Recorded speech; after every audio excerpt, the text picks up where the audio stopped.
বালির মায়াবী হাতছানি, যেখানে প্রকৃতি ও ঈশ্বর মিলেমিশে একাকার। ইন্দোনেশিয়া দ্বীপপুঞ্জের ভিড়ে বালি কেবল একটা দ্বীপ নয়, বরং এটি প্রকৃতির এক জীবন্ত ক্যানভাস। ঈশ্বরের আপন দ্বীপ বা আইল্যান্ড অব দ্য গডস নামে পরিচিত এই ভূখণ্ডটি তার ভৌগোলিক বৈচিত্র্যের কারণে বিশ্বের ভ্রমণ পিপাসুদের কাছে এক স্বর্গরাজ্য। বালির পরতে পরতে লুকিয়ে আছে সবুজের সমারোহ, আগ্নেয়গিরির রুদ্ররূপ এবং নীল জলরাশির প্রশান্তি। সবুজ পাহাড় ও ধাপে ধাপে সাজানো ধানক্ষেত দেখলেই মনে হবে আপনি চলে এসেছেন বালির হৃৎপিণ্ড উবুতে। এখানকার তেগালাঙ্গান রাইস টেরেস বা ধাপে ধাপে সাজানো ধানক্ষেত দেখলে মনে হয় যেন কোনো শিল্পী নিপুণ হাতে পাহাড়ের গায়ে সবুজ কার্পেট বিছিয়ে দিয়েছেন। দ্বীপের উত্তর দিকে তাকালে চোখে পড়ে বিশাল মাউন্ট বাটুর ও মাউন্ট আগুনের মতো জীবন্ত আগ্নেয়গিরি। ভোরের আলোয় এই পাহাড়গুলো চূড়ো থেকে সূর্য দেখা জীবনের অন্যতম সেরা অভিজ্ঞতা হতে পারে। বালির বাতাস কেবল নোনা জলের গন্ধ নয়, বরং চন্দনের ধূপ আর বন ফুলের সুবাসে ভারী হয়ে থাকে। এখানকার প্রতিটি মোড়, প্রতিটি মন্দির আর প্রতিটি জঙ্গল আপনাকে মনে করিয়ে দেবে যে প্রকৃতি এখানে কতটা উদার। আসুন তাহলে আমাদের বালি ট্রাভেল ব্লগের এই 10ম পর্বটা শুরু করা যাক এমন একটা গল্প নিয়ে, যেই গল্পে রয়েছে লুয়াক নামে একটি প্রাণী। এই লুয়াক প্রাণীর বডি থেকেই তৈরি হয় বিশ্বের সবচেয়ে বিখ্যাত কফি, যা লুয়াক কফি নামেই পরিচিত। চলুন শুরু করা যাক আজকের গল্প। Good morning from Ubud. কাল আমরা উবুদ এসে পৌঁছেছিলাম আর দেখেছিলাম লোকাল আর্ট মার্কেট, আর তার সঙ্গে দেখেছিলাম উবুদের যে প্যালেস আছে, উবুদ প্যালেস, সেটা আর সরস্বতী টেম্পল। আজকে আমরা যাব উবুদের যে সাইট সিন গুলো হয় সেগুলো দেখতে। তার মধ্যে রাইস টেরেস আছে, আরো অনেক কিছু রয়েছে, সেগুলো নিয়ে পরে আলোচনা করছি। আগে উবুদের আমরা যে হোটেলে আছি, সেই হোটেল থেকে সকালবেলা কিরকম লাগে এই বাইরেটা দেখতে, ঘুম থেকে উঠে যখন দেখবেন এরকম সুন্দর একটা সকাল, তাহলে বলুন কিরকম লাগে, নিজের মনটা খুশি খুশি লাগে কিনা। চলুন সামনে থেকে দেখাই। সকালবেলা উঠেই সুন্দর ঘুঘুর ডাক, বিভিন্ন পাখির আওয়াজ,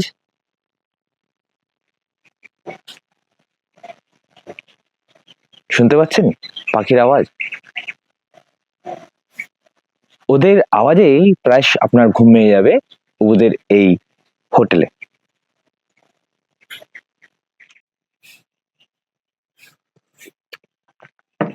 সকালবেলা যদি এরকম একটা পরিবেশের মাঝে এরকম এক কাপ কফি আর কিছু কুকিজ বিস্কিট থাকে, তাহলে আর কি লাগে।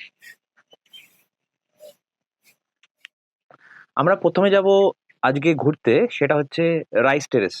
মানে এদিক ওদিক হতে পারে, তো যে প্ল্যানগুলো আছে সেটা হচ্ছে rice terrace, Tirta Empul temple, coffee plantation, ওরা এখানে বলে কফি প্ল্যান্টেশন, যাই হোক, গোয়া গাজা টেম্পল আর তেগানুগান ওয়াটারফল।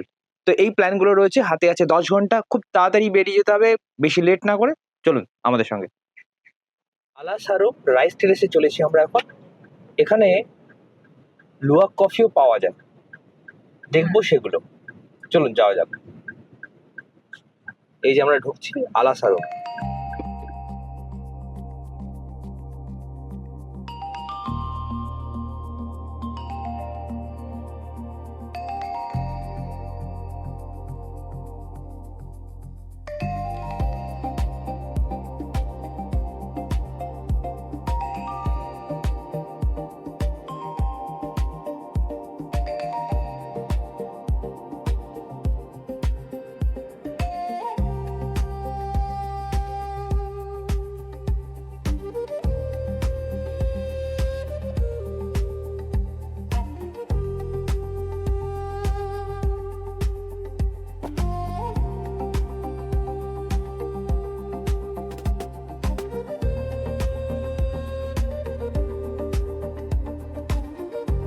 বলে মানে আমাদের কাছে জলের বোতল যেটা ছিল সেটা নিয়ে দিল, এখানে কোনো জলের বোতল নিয়ে আপনি ঢুকতে পারবেন না। এদের ভেতরে যদি কোনো রেস্টুরেন্ট থাকে সেখান থেকে আপনি জল কিনতে পারবেন। এই যে অদ্ভুত ব্যবসা। চলুন যাওয়া যাক। সেই লুয়াক কফি, সেই লুয়াক যে কিনা যেটা ভালো কফি বিন সেটা খেয়ে তারপরে সেটা পটি করে এবং সেখান থেকে সেটাকে ধুয়ে ড্রাই করে তারপরে সেটা কফি বিনটাকে রোস্ট করা হয়, ড্রাই করে সেটা ডাস্ট করে আমরা পান করি সেই সেই কফিটা, এবং সেটা খুব কস্টলিও। এটা হচ্ছে লুয়াকের সেই কূপ যেটা কফিটা খাওয়ার পর সে পটির আকারে বেরোয়, তারপরে সেটাকে ধোয়া হয়, ধুয়ে এইভাবে শুকানো হয়, শুকিয়ে এই কন্ডিশনে আসে, তারপর সেটাকে ডাস্ট করা হয়। এই যে এটাকে এখন ফ্রাই করা হচ্ছে ড্রাই করার পর। আর এরপর এটাকে একটা কাঠের বড় হামনদিস্তা দিয়ে গুঁড়ো করা হয়। কন্ডিশনে আসে, তারপরে এই চালনির সাহায্যে এটা এরকম ডাস্ট আসে।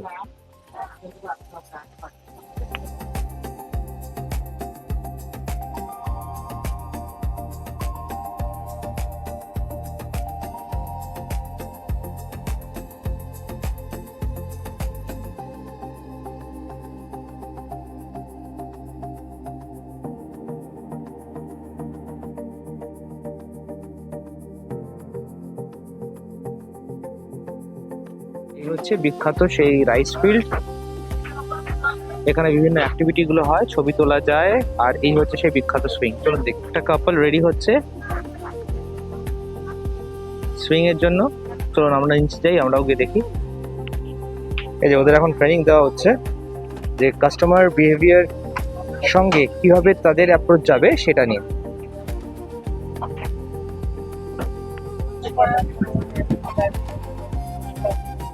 যদি ড্রোন থাকলেও কিছু রুলস অ্যান্ড রেগুলেশন আছে, সেগুলো প্লিজ একটু দেখে নেবেন। ওপরে প্রচুর লাইন, চাই নিচটা একটু গিয়ে আপনাদের দেখাই। সুইং এ এই যে একজন করছেন, রেডি হচ্ছে, আর ইনি ড্রোনে এসে ছবি তুলছেন। আমার একটা ব্যান্ড দেবে, এই ব্যান্ডটা পরে ঢুকতে হবে। দুঃখের বিষয় আমার এই ব্যান্ডটা গেল ছিঁড়ে, হয়ে যায় ছিঁড়ে গেল। আমি কোনো কিছু টানতে নি, এমনি খুলে গেল। রাইস টেরেসে আসলে আপনারা কিন্তু অনেক হাতে টাইম নিয়ে আসতে হবে। এই যে নিচে সুইংটা দেখালাম, এখানে আপনার আমার ঠিক ডান দিকে একটা কাউন্টার আছে, সেখান থেকে আপনাদের কুপন কালেক্ট করে নিয়ে এসে এখানে লাইন দিয়ে দাঁড়াতে হবে। আমরা প্রায় 1 ঘন্টার উপরে আমরা ওয়েট করছি, আমাদের টার্ন কিন্তু এখনো আসে। তো এখানে যখন আসবেন খুব আর্লি মর্নিং আসবেন, আর সুইং এর জন্য যত তাড়াতাড়ি পারবেন এসে টিকিটটা কেটে লাইন দিয়ে দেবেন। টিকিট কাটারেরও কিন্তু অনেক লম্বা লাইন, তো এটা কিন্তু খেয়াল রাখবেন। চলুন আপনাদের পাখির চোখে এই রাইস ফিল্ডটা দেখাই।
আলাসারুমে আমাদের যে খরচাগুলো হয়েছিল সেগুলোর মধ্যে প্রথম ছিল পার্কিং এর জন্য লেগেছিল আমাদের 5000 আইডিয়ার। এছাড়া এন্ট্রান্স নিতে আমাদের তিনজনে, মানে এন্ট্রান্স ফি যেটা হয় সেটা লেগেছিল আমাদের তিনজনের 225K আইডিয়ার। আর মেন যেটা লেগেছিল সেটা হচ্ছে ড্রেস আর ড্রোনের জন্য আমাদের, মানে আমার ওয়াইফ আর আমার মেয়ের জন্য দুখানা ড্রেস আর ড্রোন সব মিলিয়ে লেগেছিল 18,36,450 আইডিয়া। আর এছাড়া সামান্য কিছু আমরা জল এবং কোল্ড ড্রিঙ্কস খেয়েছিলাম, তার জন্য লেগেছিল 42K আইডিয়া। সব মিলিয়ে আমাদের ইন্ডিয়ান ভ্যালুতে খরচা হয়েছিল 12,225 টাকা মতো। এবার আমরা ফ্লাইং ফক্স দেখতে যাচ্ছি। এই দিক থেকে যেতে হবে ওপরের দিকে, আর ওদিকে ব্যাক করার জায়গা আছে। চলুন যা যাক। এই যে জিপ লাইনটা আছে এটাকেই বলছে ফ্লাইং ফক্স। খুব মুরগি হলাম এতক্ষণই এসে, নো প্রবলেম, আপনাদের জানাতে পারলাম, এই বা কম কি। চলুন ব্যাক করা যাক, নিচটা নামা যাক।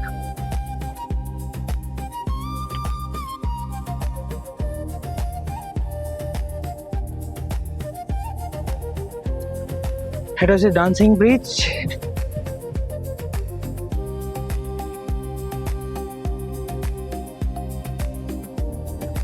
বেশ ভালো রকম দুলছে, কিন্তু মানে একটু সাবধানে আসতে হবে, নাহলে টাল খেয়ে পড়ে যেতে পারেন।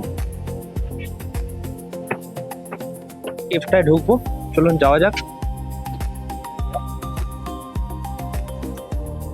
বেশ অন্ধকার, কিন্তু ভেতরে লাইট আছে যদিও।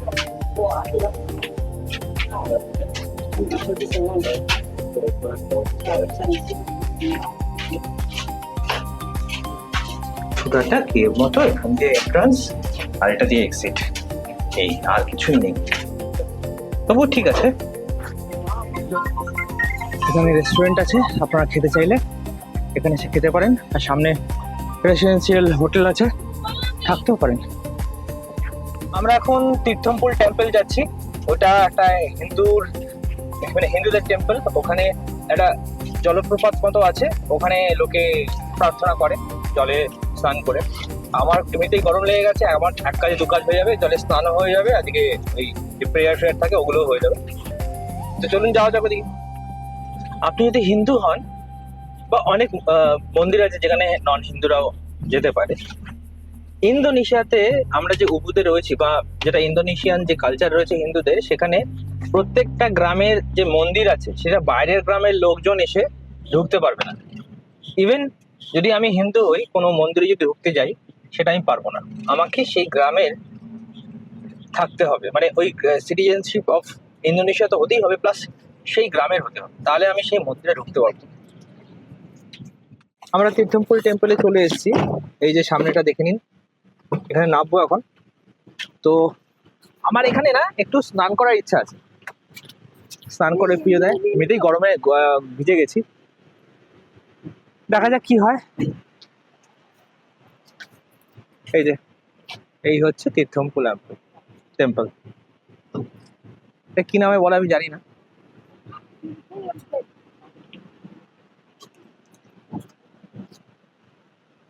DTW Tirta Empul. এদের প্রোনাউন্সিয়েশনে কিন্তু অনেক খটোমটো, আমার তো খুবই প্রবলেম হচ্ছে। এখানে একটা পবিত্র জলধারা আছে, বা যেটাকে বলে হলি স্প্রিং, সেইখানে লোকে আসে। এখানে কিন্তু ড্রোন ওড়ানো যাবে না, এটা কিন্তু মাথায় রাখবে। এই হচ্ছে টিকিট কাউন্টার।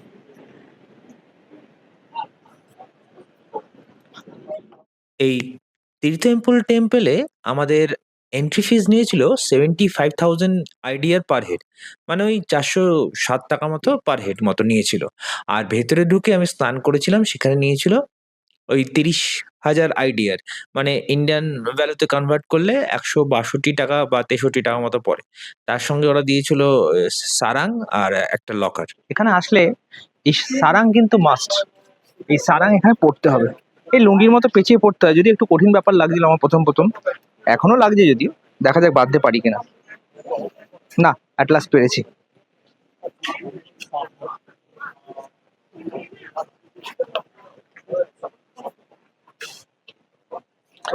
কি কেমন লাগছে? ভালো লাগছে তো? আজ আমি আপনাদের নিয়ে এসেছি বালির অন্যতম পবিত্র এবং রহস্যময় একটা মন্দিরে। 1000 বছরের পুরনো এই মন্দিরে বয়ে চলেছে এমন এক ঝর্ণা, যার জলকে স্থানীয়রা মনে করেন ঐশ্বরিক। এই মন্দিরের প্রধান আকর্ষণ হলো পবিত্র স্নান বা মেলুকাত। এখানে পর্যটক এবং স্থানীয়রা সারিবদ্ধভাবে দাঁড়িয়ে প্রতিটি ঝর্ণার নিচে স্নান করেন। বালিনিজ বিশ্বাস অনুযায়ী এই জল মন এবং শরীরকে সমস্ত অশুভ শক্তি থেকে মুক্ত করে। স্নানের জায়গার ঠিক পাশেই রয়েছে মূল মন্দির প্রাঙ্গণ। এখানেই বালিনিজ স্থাপত্য শৈলী বা আর্কিটেকচারের সত্যি দেখার মতো। চারিদিকে ধূপের গন্ধ এবং প্রার্থনার আওয়াজ এক অদ্ভুত শান্তি দেবে আপনাকে। বালিনিজ হিন্দু বিশ্বাস অনুযায়ী দেবরাজ ইন্দ্র এই ঝর্ণাটি তৈরি করেছিলেন। অশুভ রাজা মায়া দানব দেবতাদের সেনাবাহিনীতে বিষ প্রয়োগ করেছিলেন। ইন্দ্র তার গদা দিয়ে মাটিতে আঘাত করেন এবং সেখান থেকে একটি পবিত্র অমৃতের ঝর্ণা বের হয়, যা বিষক্রিয়া সারিয়ে দেয়। এই অমৃত বা পবিত্র জল থেকেই মন্দিরের নাম হয়েছে তীর্থাম্পুল, যার অর্থ পবিত্র ঝর্ণা। মন্দিরের প্রধান কুণ্ডে 30টি কপার স্পাউট বা কল বা ঝর্ণা আছে। প্রতিটি ঝর্ণার কাজ কিন্তু এক নয়। কিছু ঝর্ণা পরিষ্কার পরিচ্ছন্নতা বা শুদ্ধির জন্য, কিছু ঝর্ণা বিশেষ করে অভিশাপ বা কার্স থেকে মুক্তির জন্য। আবার কিছু নির্দিষ্ট ঝর্ণা আছে যা শুধুমাত্র মৃতদেহের অন্ত্যেষ্টিক্রিয়ার পরবর্তীতে শুদ্ধিকরণের জন্য ব্যবহৃত হয়।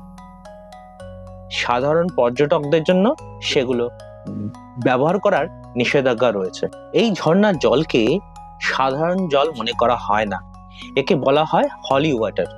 স্থানীয়দের বিশ্বাস এই জলে স্নান করলে শরীর ও মনের যাবতীয় নেতিবাচক শক্তি বা নেগেটিভ এনার্জি দূর হয়। এটি মানুষের পাপ মোচন এবং মানসিক শান্তি দেয় বলে মনে করা হয়।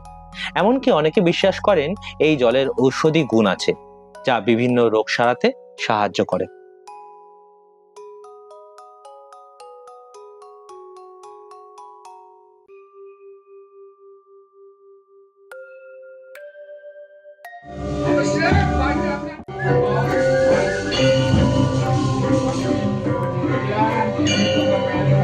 ভৌগোলিক দিক থেকে এটি একটি ন্যাচারাল আন্ডারগ্রাউন্ড স্প্রিং।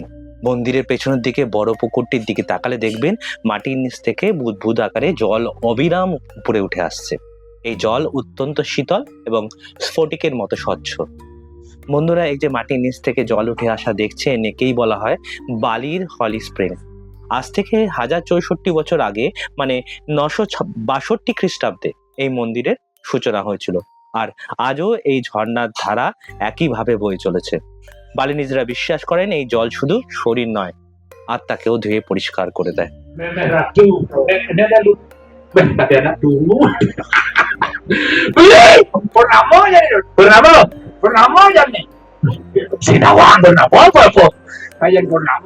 এই বেরোনোর সময় এখানে এরকম অনেক শপিং করার জন্য জায়গা পাবেন, দোকান পাবেন।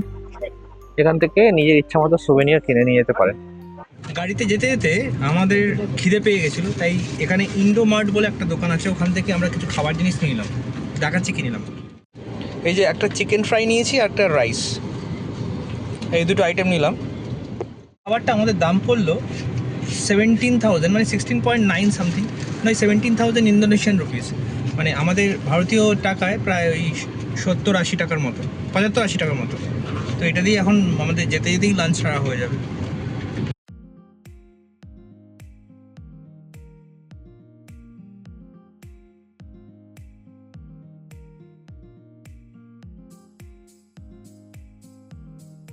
চলে এসেছি গোয়াগাজা টেম্পলে।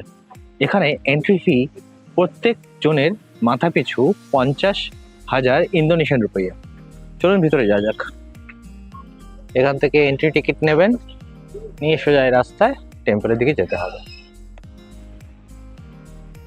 এখানে ঢুকলে কিন্তু সারাং পরাটা মাস্ট, আমিও পরে নিয়েছি।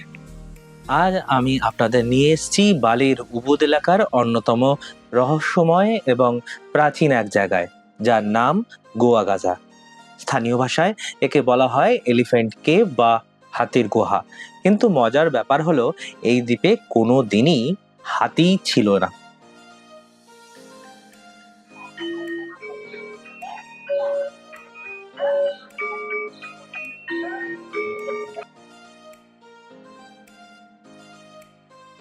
সব থেকে আগে যে জিনিসটা নজর কাড়বে তা হলো এর অদ্ভুত প্রবেশপথ। পাথর খোদাই করে এক বিশাল রাক্ষসের মুখ তৈরি করা হয়েছে, যা আসলে অশুভ শক্তিকে দূরে রাখার প্রতীক। অনেকে মনে করেন এটি হিন্দু দেবতা কালের মুখ। এই পাথরের কারুকার্য দেখলেই বোঝা যায় নবম শতাব্দীতে বালিনী শিল্পীরা কতটা দক্ষ ছিলেন। গুহার ভেতরে ঢুকলেই অনুভব করবেন এক অদ্ভুত নিস্তব্ধতা। গুহাটি ইংরেজি টি অক্ষরের মতো আকৃতির। এখানে খুব বেশি আলো নেই, তবে ইতিহাসের গন্ধ স্পষ্ট রয়েছে। বাম দিকে তাকালে দেখবেন সিদ্ধিদাতা গণেশের মূর্তি এবং ঠিক উল্টো দিকে রয়েছে 3টি শিবলিঙ্গ। আজ থেকে প্রায় 1000 বছর আগে হিন্দু ও বৌদ্ধ সন্ন্যাসীরা এখানে বসে ধ্যান করতেন।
আমরা চলে এসেছি তেগান ওয়ান ওয়াটারফলে। আমাদের টিকিট পড়েছে 30,000 IDR পার পার্সন।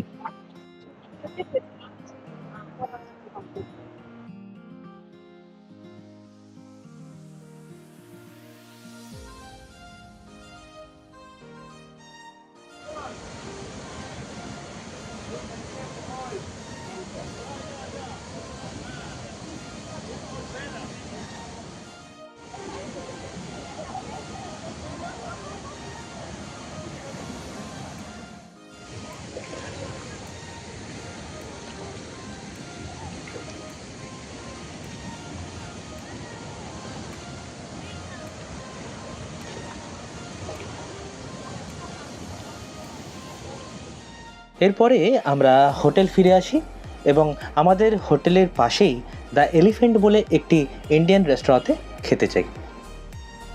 তামান ইন্দ্রা কিলা, এই হচ্ছে আমাদের হোটেল।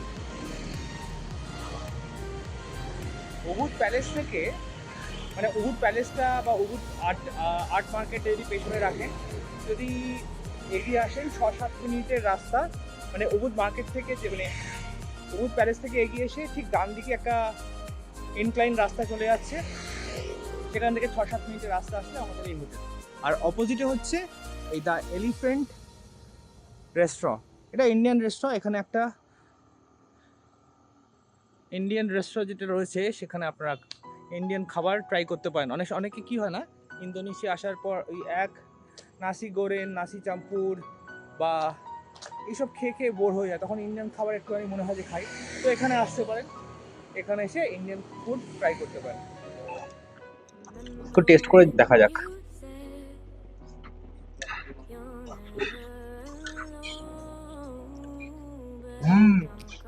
খুব ভালো মনে হচ্ছে। ইন্দোনেশিয়ায় বসে, মানে আমি এখন উবুদে আছি, উবুদে বসে ভারতীয় কোনো রেস্টুরেন্টে খাচ্ছি। খুব ভালো টেস্ট এবং প্রাইসও দেখলাম খুব রিজনেবল। উবুদে আসলে এই রেস্টুরেন্টে খেতেই পারবেন। আমি ডেসক্রিপশন বক্সে এর লিঙ্ক দিয়ে দেবো। তাহলে আজকের ব্লগটা এখানেই শেষ করছি বন্ধুরা। আলাসারমের রাইস টেরেস, তীর্থম্পুল টেম্পলের পবিত্র স্নান আর গোয়া গাজার রহস্য সব মিলিয়ে আজকে দিনটা ছিল জাদুকরী। এই 3টি জায়গার মধ্যে আপনাদের সব থেকে ভালো কোন জায়গাটা লেগেছে কমেন্ট করে অবশ্যই জানাবেন।